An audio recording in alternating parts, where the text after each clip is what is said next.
Bro Pakistan, Bharat మధ్య ఆ మధ్యన వార్ జరిగి సో, అక్కడికి మనకి సంబంధాలు లేవని చెప్పి ఇండియా అయితే హ్మ్. తెగేసి చెప్పింది. అయితే ఇక్కడ డొనాల్డ్ ట్రంప్ మాత్రం బీభత్సమైన కామెడీ చేస్తున్నారంట. ఎందుకంటే హ్మ్. పాక్ నుంచి భారత్ అన్నీ కొనుక్కునేలాగా పెట్రోల్ గాని ఏమన్నా అక్కడి నుంచే కొనేలాగా చేస్తాను అవును. అని ఏదో చెప్తున్నారంట. అది ఏ సందర్భంలో చెప్పారు? అయితే ఇక్కడ డొనాల్డ్ ట్రంప్ ఇటు మన ఇండియాకి, పాకిస్తాన్‌కి ఒక మధ్యవర్తిగా ఉండి 2 దేశాల మధ్య యుద్ధాన్ని ఇంకా పెద్దది కాకుండా ఆపడానికి పాకిస్తాన్ వాళ్ళు ఆయన వేడుకోగా ఆయన వచ్చి ఇటు భారత్‌తోని మాట్లాడి ఈ యొక్క శాంతియుతంగా యుద్ధం అనేది ఆగిపోయే విధంగా చేశాడు.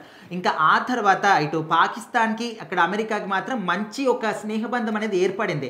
ఎప్పుడైతే ఇక్కడ పాకిస్తాన్, ఇండియా యొక్క యుద్ధం ఆగిపోయిందో ఆ వెంటనే పాకిస్తాన్ వాళ్ళు, ఇక్కడ అమెరికా వాళ్ళిద్దరు కూడా కలిసి ఒక విందులో కూడా పాల్గొన్న సందర్భాలు కూడా ఉన్నాయి. సో వాటన్నిటిని కూడా అందరూ కొంతమంది ఎక్స్‌పోజ్ చేసి ఈ విధంగా చేస్తున్నారు.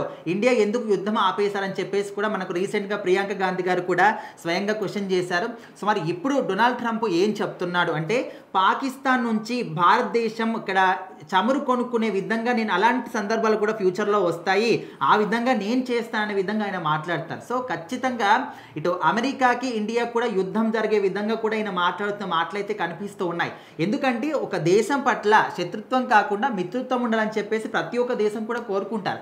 సో ఇప్పుడు మన ఇండియాకి సంబంధించి ఎక్కువగా అన్ని దేశాలు కూడా మిత్ర దేశాలుగానే ఉంటాయి. మనం చాలా సందర్భాల్లో చూసాం. ఏ దేశం నుంచి ఎవరొచ్చినా కూడా మన ఇండియా అనేది ఒక కన్నతల్లిలాగా అక్కున చేర్చుకుంటుంది. ఎక్కడి నుంచి, ఏ దేశం నుంచి, ఏ ఖండం నుంచి వచ్చినా కూడా మన ఇండియాలో బతుకుతున్న వాళ్ళు చాలామంది ఇప్పటికి కూడా ఉన్నారు.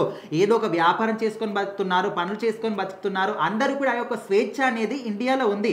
కానీ ఇండియా వాళ్ళు ఎక్కడికి వెళ్ళినా కూడా చాలా రూల్స్ అండ్ రెగ్యులేషన్స్ చాలా క్రూరంగా ఉంటాయి. సో అయినప్పటికీ కూడా ఇండియా అనేది ప్రతి ఒక్కరికి ఒక మిత్ర దేశంగానే ఉంటూ వస్తుందన్నమాట. సో ఇప్పుడు ఇక్కడ డొనాల్డ్ ట్రంప్ చెప్తున్న మాటలు వింటూ ఉంటే, అండ్ ఇక్కడ టారిఫ్ కావచ్చు, జరిమానా కూడా మేము 20-25% ఇంకా ఎక్కువ కూడా పెంచుతాము ఇండియా మీద అని చెప్పేసి కూడా ఆయన డైరెక్ట్గా చెప్తూ ఉన్నారు. ఎవరేం చేసినా కూడా ఇండియా అనేది తన ఓన్ కాళ్ళ, అంటే తన సొంత కాళ్ళ మీద నిలబడి ఒక సత్తా అనేది ఇండియాకి ఉంది. ఇండియాని చూసి చాలా దేశాలు నేర్చుకున్నాయి, ఇప్పుడు బాగుపడుతూ ఉన్నాయి. కాకపోతే మన ఇండియా ఎందుకు వెనకబడిందంటే, మన దగ్గర ఉన్నటువంటి ఒక, అంటే మన పురాతన గ్రంథాలు కావచ్చు, ఆ యొక్క శాస్త్ర విజ్ఞానం కావచ్చు, ఇక్కడ చూసి వాళ్ళు నేర్చుకున్న తర్వాత వీటిని ధ్వంసం చేశారు. కాబట్టి మనకు ఆ నాలెడ్జ్ లేకుండా పోయింది. అయినప్పటికీ కూడా మన సొంత కాలం మీద నిలబడుతూ మన దేశం అనేది ఇప్పటికి కూడా ఒక మంచి అగ్రస్థానంలో ఉంది.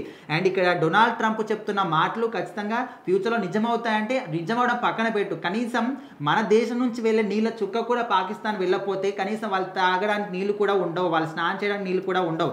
అది గమనించ పక్కన పెట్టేసి ఏదో వీళ్ళిద్దరి మధ్య మరి ఏదన్నా, అంటే పాకిస్తాన్కి ఇండియాకి మళ్ళీ ఏదైనా గొడవ పెట్టడానికి ట్రై చేస్తున్నాడా, లేకపోతే వాళ్ళిద్దరు కూడా కుమ్మక్కయ్యి దేశాన్ని ఏమన్నా చేయాలనుకుంటే, ఎవరు వచ్చినా కూడా, ఎంతమంది కుమ్మక్కయ్య వచ్చినా ఇండియా సైన్యం ఉన్నంత వరకు ఎవరు కూడా ఏమి చేయలేరు.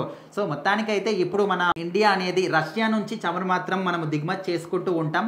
సో ఫ్యూచర్లో ఇక్కడ పాకిస్తాన్ నుంచి చమురు తీసుకునే పరిస్థితి ట్రంప్ తీసుకొస్తాడంట. మరి ఆ ఫ్యూచర్ ఎప్పుడు వస్తుంది? ఆయన మాట్లాడిన మాటలు జస్ట్ గాల్లో మూటలు లాంటివే. చూడాలి మరి అలాంటి సందర్భాలు మ్యాక్సిమం అయితే రావు. మన దేశానికి అలాంటి పరిస్థితే రాదు.